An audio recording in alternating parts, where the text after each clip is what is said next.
Informasi berikutnya, demo tambang nikel.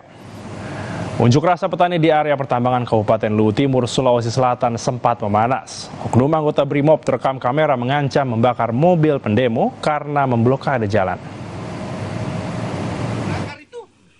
Siapa?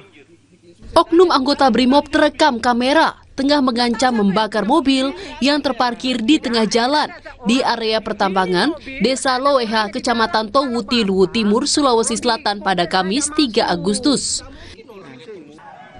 Saat kejadian, para anggota BRIMOB tengah melakukan pengamanan di tengah unjuk rasa yang dilakukan petani merica yang memblokade akses jalan dengan kendaraan roda 4. Masa mendesak perusahaan pertambangan nikel untuk menghentikan eksplorasi dan segera angkat kaki dari blok tanah Malia.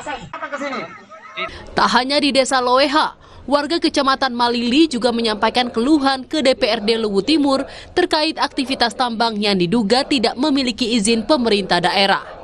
Ini menolak BUMN dan Perseroda untuk mengelola 3 blok IUP yang ada di PT Pale, yakni blok Bulu Belang, blok Lingke, dan blok Pongkir.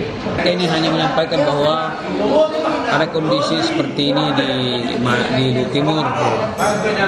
Ada beberapa IUP yang tiba-tiba keluar yang oleh pemerintah sendiri tidak tahu. Ya. Sehingga informasi dari hari-hari ini kami terima dan insya Allah coba kami cross check benarkah ada IUP dikeluarkan oleh kementerian dan seperti apa, benarkah ada putusan seperti ini di Mahkamah Agung atau gimana. Warga menilai aktivitas pertambangan tersebut dapat menjadi ancaman serius bagi kelangsungan pertanian warga. Apalagi tanaman merica menjadi andalan sumber pendapatan untuk memenuhi kebutuhan hidup, termasuk membiayai biaya sekolah anak mereka. Kini para petani merica berharap pemerintah dan pihak perusahaan bisa memberikan solusi untuk warga. Amran Amir, Kompas TV, Luwu Timur, Sulawesi Selatan.